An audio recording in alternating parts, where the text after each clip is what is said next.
பிரியமானவர்களே, இயேசு கிறிஸ்துவின் நேற்ற நாமத்தில் உங்களை வாழ்த்துகிறேன்.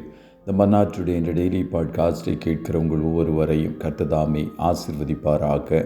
மத்தேயு 12வது அதிகாரம் 40வது வசனம் இப்படியாய் கூறுகிறது: யோனா இரவும் பகலும் 3 நாள் ஒரு பெரிய மீனின் வயிற்றில் இருந்தது போல மனுஷகுமாரனும் இரவும் பகலும் 3 நாள் பூமியின் இருதயத்தில் இருப்பார் என்பதாக. யோனாவின் 3 நாளும் இயேசுவின் 3 நாளும் த 3 days of Jonah and the 3 days of Jesus என்ற தலைப்பின் கீழ் இன்றைய மன்னாவை தியானிக்கப் போகிறோம். யோனாவிற்கும் இயேசுவிற்கும் ஒரு சில ஒற்றுமைகள் காணப்படுகிறது. யோனா பாதாளத்தின் வயிற்றிலிருந்தான் என்று யோனா 2:2 கூறுகிறது. யோனாவை விழுங்கும்படி ஒரு பெரிய மீனை கர்த்தர் ஆயத்தப்படுத்தி இருந்தார். அந்த மீன் வயிற்றிலே யோனா பகல் 3 நாள் இருந்தான். அதுபோல இயேசுவும் தன்னுடைய மரணத்திற்கு பின்பு பூமியின் இருதயத்தில் 3 நாள் இரவும் பகலும் இருந்தார். இயேசு மரணத்தை சந்தித்த பிறகு அவருடைய சரீரம் மாத்திரமே கல்லறையில் இருந்தது. ஆனால் அவருடைய ஆவி உடனடியாக பூமியின் பாதாளத்திற்கு கடந்து சென்றது. 3 நாள் கழித்து இயேசு மீண்டும் தன்னுடைய சரீரத்திற்கு வந்து உயிரோடே கூட எழுந்தார். என் ஆத்துமாவை பாதாளத்தில் விடீர், உம்முடைய பரிசுத்தர் அழிவை காண ஒட்டீர் என்ற வசனத்தின்படி இயேசு தன்னுடைய சரீரத்தோடு 3ஆம் நாள் உயிரோடு எழுந்தார். அவர் பாதாளத்தில் விட்டுவிடப்படவில்லை. தேவன் 3ஆம் நாளில் பூமியிலிருந்து சகலவித கனிகளை உண்டு பண்ணி அவைகள் முளைத்தெழும்பும்படி செய்தார். அதுபோல கிறிஸ்துவும் 3ஆம் நாள் பூமியிலிருந்து உயிரோடு எழும்பினார். இயேசுவின் உயிர்த்தெழுதலினால் ரட்சிப்பு நிறைவேறியது. யோனா நினிவே பட்டணத்தாருக்கு அடையாளமாயிருந்தது போல மனுஷகுமாரனும் இந்த சந்ததிக்கு அடையாளமாயிருப்பார் என்று லூக்கா 11:30 கூறுகிறது. யோனாவும் அடையாளமாக இருந்தார், இயேசுவும் அடையாளமாக இருந்தார்.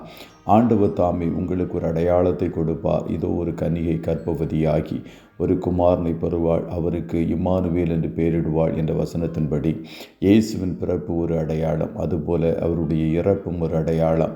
நம்மையும் ஆண்டவர் அற்புதங்களாகவும் அடையாளங்களாகவும் வைத்திருக்கிறார். நாம் ஆண்டவருடைய அடையாளங்கள், அதாவது நாம் அவருடைய சொந்த ஜனங்கள் என்பதுதான் அடையாளம். அதுபோல ஆண்டவரும் நம்முடைய அடையாளமாய் காணப்படுகிறார். அதாவது ஆண்டவர் நம்முடைய சொந்த தகப்பன் என்பது அடையாளம். அடையாளத்தை தேடுகிற ஜனங்கள் இந்த உலகத்தில் கோடிக்கணக்கில் இருக்கிறார்கள். நான் இன்னாருடைய சொந்தக்காரன், இன்னாருடைய நண்பன் என்று சொல்லிக்கொண்டு தங்களுடைய அடையாளத்தை வெளிக்காட்ட நினைக்கிறார்கள். நமக்கோ இயேசுவே நம்முடைய அடையாளமாய் காணப்படுகிறார் என்பதை தேவ ஜனங்கள் அறிந்து கொள்ள வேண்டும். கர்த்தர் உங்கள் ஒவ்வொருவரையும் ஆசீர்வதிப்பாராக. ஜெபம் செய்வோமா? நல்ல தகப்பனே, உம்மை நன்றியோடு துதிக்கிறோம். இந்த மன்னாற்றுடைய டெய்லி பாட்காஸ்டை கேட்கிற உடைய பிள்ளைகள் ஒவ்வொருவரையும் ஆசீர்வதியும். அப்பா, உடைய பிள்ளைகள் ஒவ்வொருவரையும் அற்புதங்களாகவும் அடையாளங்களாகவும் இந்த பூமியில் வைத்திருக்கிறீரே, அதற்காய் கோடி ஸ்தோத்திரம். எங்களை காண்கிறவர்கள் எங்களில் உம்மை காணும்படி கர்த்தர் உதவி செய்யும் என்று சொல்லி செபிக்கிறோம். உடைய பிள்ளைகள் ஆகிய ஒவ்வொருவரையும் கிறிஸ்துவின் ஸ்தானாதிபதிகளாக, கிறிஸ்துவின் நற்கந்தத்தை வீசுகிறவர்களாக, சாட்சியாக வைத்தருளும் என்று சொல்லி செபிக்கிறோம்.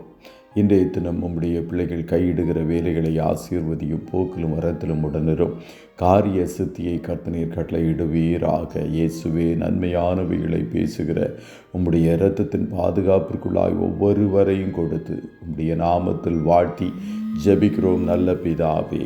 ஆமே.